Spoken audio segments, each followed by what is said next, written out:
Hi, I'm Daisy. It's January 6th around 4:45 p.m. and today I'm going to casually do some makeup and share with you some tips for a first game at Twin Mask. Twin Mask is a Southern California based high immersion medieval fantasy boffer LARP. A lot of these tips I assume could be applied to other LARPs, but I have only been to Twin Mask, so that's why I'm saying these are Twin Mask specific. So you're going to see how bad I am at doing makeup while watching this, but just pretend I'm doing it right. My first tip, don't try to go to bed at what you think is a reasonable time. You may think, I have to wake up early tomorrow. I have to get involved in game first thing in the morning. You don't. You think all the gameplay is going to happen in the daylight hours. You think you have to wake up at 8 a.m. to go enjoy game. Not really. For Twin Mask, a lot of the plot happens after dark. A lot of it happens after midnight. The big fight on Saturday happens usually from like midnight to 4 a.m. My first game, I said to myself, I don't want to miss early morning things. I want to get involved in everything that happens in game. And clearly nothing's going to happen now that it's totally dark out. I was a fool.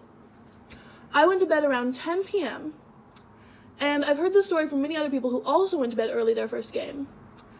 When you're in your tent at 11, 12, 1 a.m., even up until 2 to 4 a.m., you will hear, coming from town, the most ungodly screams of horror, of screaming bloody murder, because they are being murdered. They're not, being murdered in the literal sense. They're still going to be alive, but their character is being murdered. And Twin Mask is a very high immersion LARP, and when you're dying, it's a little terrifying. So I've learned, just stay up. You honestly don't need to be awake at 8 a.m. unless you have NPC shift at 8 a.m. You honestly just need to wake up by like noon. Some people don't even do that. Some people don't wake up until like 2 or 3 p.m. And that's fine. Because you're not missing that much. Really, honestly. You're definitely going to miss something. And if you can go to bed at 4 a.m. and wake up at 8 a.m., more power to you. Do it. But I understand that that's not realistic for a lot of people. My second tip, if you want to play a broody, lone wolf type character, just know what you're getting yourself into. Be aware of what your gameplay is going to be like. I'm not saying don't do it. I would say don't do it, but some people have made it work very well. One of my biggest tips for if you want to play a broody lone wolf character is make a character tie, i.e. another character you knew in your backstory. Make a character tie with someone who is very outgoing and will drag you into things. LARP is inherently improv, and the first rule of improv is yes and. You always want to say yes and build off what the person said to you. So basically, if your character is the type who doesn't like people, doesn't like going out of their comfort zone, you'll need someone to get you involved in those plots. If an NPC comes up to you and says, we're going on an adventure, do you want to come? And you say no, the NPC isn't going to try to convince you most of the time. They're not going to make it their prerogative to include you in this mod. They're going to accept your no and leave. If you have a character who you are going to spend time with for your time in town, who is very much gung-ho and wants to do these things, they can pull you into that mod. But don't expect NPCs to do that for you. My third tip, especially for Twin Mask, but I'm sure this applies to basically any LARP. Your costuming standards are not more important than your health and safety. This is referring specifically to dressing for the weather. The site we use at Twin Mask is in Southern California, but that doesn't mean it doesn't get cold in winter. In winter, it often drops below freezing, I'd say. I've definitely seen a solid 30 degrees on my phone when I was in my tent getting ready for bed. Also, during summer, it's still Southern California. It gets very hot. And if you have a costume that is very skimpy or very thick, you're going to suffer at some point in the year. You're going to have to make accommodations for yourself so that you don't die. Tip 4. Kill your darlings.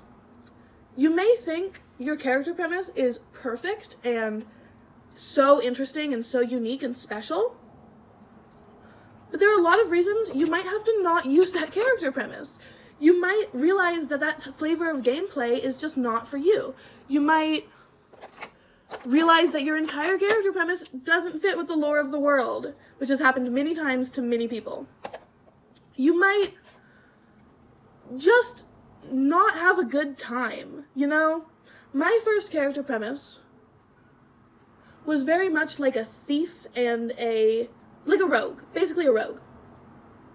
I had lockpicking, I had stealth skills, I had disguise skills. I was gonna be like a rogue.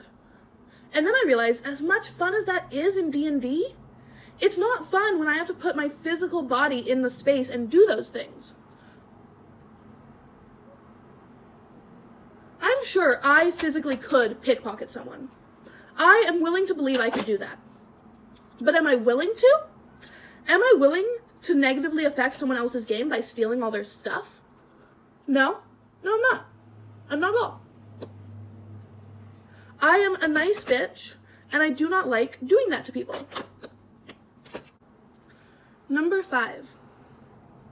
Read the rulebook, at least mildly thoroughly. You might think, this shit's long, I don't need to know everything I'll find out in game. And to an extent that is true. You don't have to read every single word of every single page. But if you're going to take a skill, at least read the description of that skill. This is coming from personal experience because my first game, took a skill called Magical Aptitude, which gives you the ability to use magic if you take the skills to use that magic. This is a prerequisite for every magic skill, but it does not give you the ability to use magic. So I went into game, and I'm like, oh, I'm a mage. I have magic.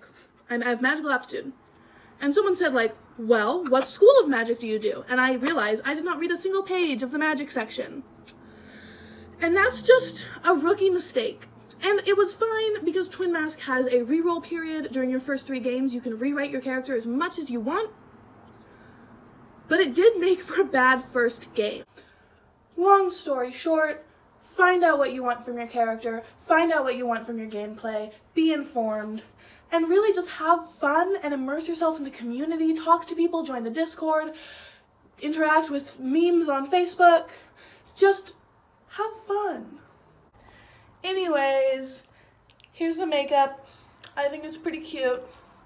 Don't know why I did a makeup Twin Mask video without doing Twin Mask makeup, but I hope you've learned a lot, and I hope you enjoyed my makeup, and I hope you come to game. Have a nice night.